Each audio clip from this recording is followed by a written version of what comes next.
This is Mason's startup. I took 6 months off of CrossFit between October of last year and April of this year. And here's what I learned. And I thought this was a very interesting video we put up. It's not something that you hear talked about very often, taking time off of CrossFit. But I know a couple of people who have taken some time off of CrossFit. These aren't some of them. My name is Richie. Jen. Celia. I'm Nick. Sarah Hodge. Erica. Rachel Iser. Jonas. Dana. Liz. Kim. Nicholas Wetzel. Elise. Rana. Crystal. Brian. I'm Joe. Pietro. Yes. All of these people are part of the HillerFit training program. A lot of them are part of CrossFit Chief Nation. They just want to say hello. Back to Mason. Now, the reason I took time off was because I sprained my knee doing this.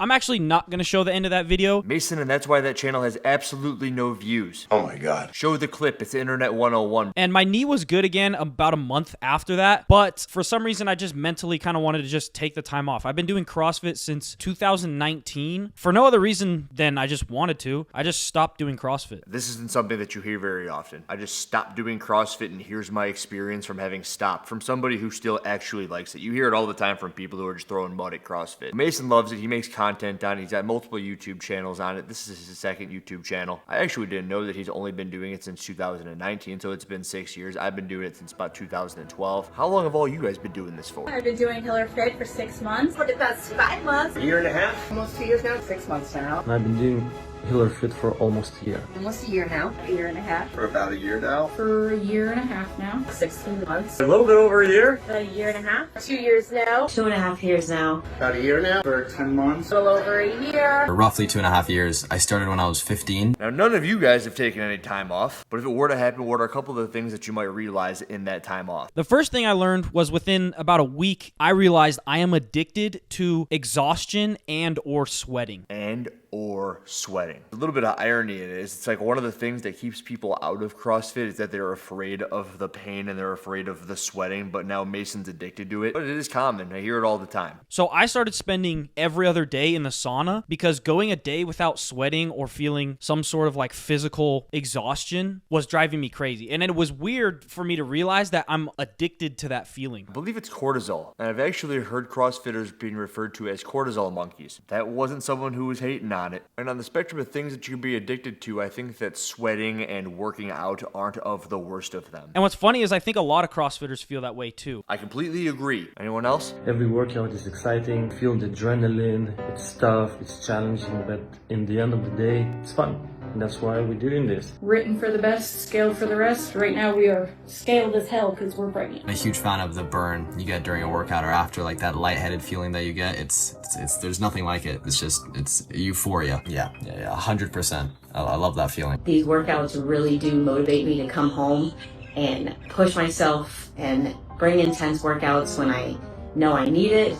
And I give that all to this. The second thing I learned pretty quickly is that without doing CrossFit, I just didn't need to eat. This is a must be nice sort of deal. Oh, Mason doesn't need to eat. Could you imagine trying to explain to a normal person the fact that you started CrossFit and that made you eat more? Oh, I started CrossFit, now I'm just starving. Most people would be like, isn't that kind of defeating the purpose of exercising? Because most people are trying to lose weight. But Mason is saying he eats more as a result of the increased energy expenditure, which in theory makes a lot of sense. When I stopped doing CrossFit, it was like I would eat one medium-sized meal per day, and that was it. I was literally just eating at like 4 o'clock in the afternoon, and then I wouldn't eat again until 4 o'clock the next day. That's just intermittent fast. It's making you intermittent fast. I mean, personally, for myself, I'm not a big eat before noon guy. I also like to work out in the morning. And if I ever really want to lift heavy well, I'll lift heavy well and better in the evening after having eaten. There's also something about having been moving around the body all day. It's not waking up and then throwing 400, 500 pounds on your back trying to lift the stuff. The next thing I learned is how much fitter I really am than people. I try to tell people this all the time. Andrew Hiller of the years 2017 and 18, when they tracked this metric in the open, was the owner of the fittest gym in Illinois. I'm pretty sure that if you put my 150th member up against the 150th member of any other CrossFit gym in the world, they would have a good chance at beating them in a series of workouts. But also, that 150th member of my gym was far fitter than anybody at any surrounding gym at all. And that was the cool thing about having the claim the fittest gym in Illinois, because if there was a Lifetime or an X Sport or a Gold's Gym, or you name it, whatever sort of global box gym, my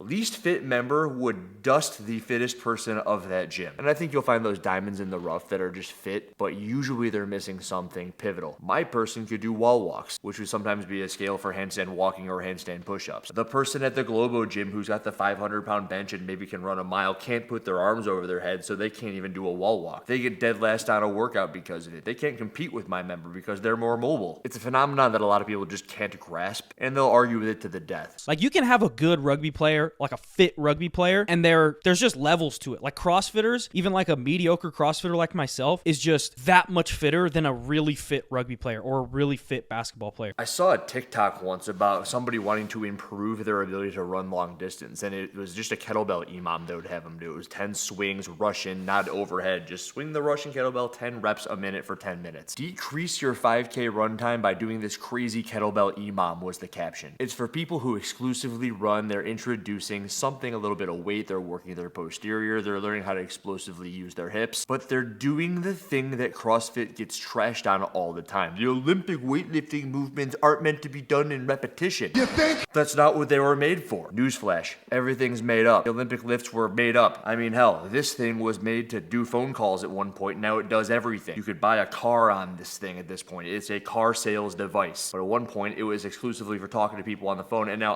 oddly enough, no one talks to anybody on the phone like that. They talk to people on the phone like this. And the point I'm trying to make is if you do or train for a workout like Isabel, the metabolic systems and the mechanisms that you're using to be able to propel that barbell will end up making your heart fire more efficiently for the distant runnings that you're doing. I don't mean to sound like I'm tooting my own horn. I'm really just kind of tooting the horn of CrossFit. Like, it's crazy the levels there are to fitness and how CrossFit really is the pinnacle of that. And this is all you got to say when you're talking about forging elite fitness. Everyone at any point in any part of their lives is fitter than their counterpart that isn't a CrossFitter. Mason just said it in different words than I did. Anyway, if you've ever taken any time off of CrossFit, let me know what you realized or kind of things you learned from doing it. Mason's got a pretty long rant in here about how he felt completely normal, almost exactly the same after having taken 6 months off of CrossFit. I've never taken 6 months off of CrossFit. I've taken 4 to 5 days off of CrossFit. I think other than being injured, 2 or 3 days. I'm addicted to this. I need to do it every day. It's my life. Most because I'm so busy working. What he did realize is that first workout back is kind of a son of a gun. But almost like a callus, once you've built that thing up, it's kind of hard for it to go away. He realized his body has been calloused through his fitness. Essentially, it was easy for him to come back to it after having taken that time off. That's another thing that I'd kind of be curious about, because honestly, I don't know that many people who have taken time off of CrossFit and then gotten back into CrossFit. So the 2 questions that I've got for people who have watched this video is that food one. Did you realize that when you started doing CrossFit, you had to eat more? And actually,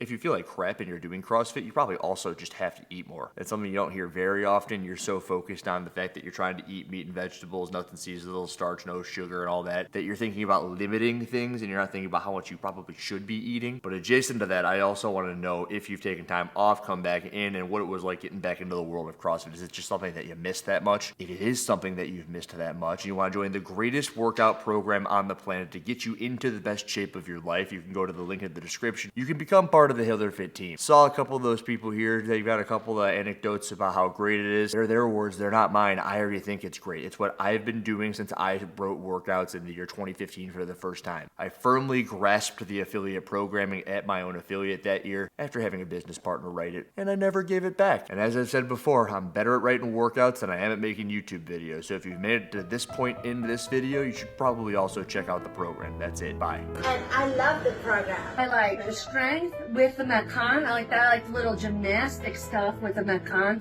But too many wall walks. I hate them. I love doing all the strength. I probably wouldn't do the Metcons if it wasn't built in, so I like that it forces me to do them because I hate cardio. I like cardio. I like the long walks. Yeah. And love their Hitler Fit training. I'm now doing muscle ups. I can string together double unders, and every day I feel like a bit stronger. I love the gymnastic aspect of the training, and I hate wall balls. And I have to say, the thing that I have enjoyed most about the program is, hands down, the creative workouts. They're really like nothing else out there. Look at it! Look at it! Look at it! Look at it! Oh my God. Not only are they challenging and fun, they're all planned with intention, and they all have a purpose, and Hiller does a great job letting us know what that purpose is before we do the workout.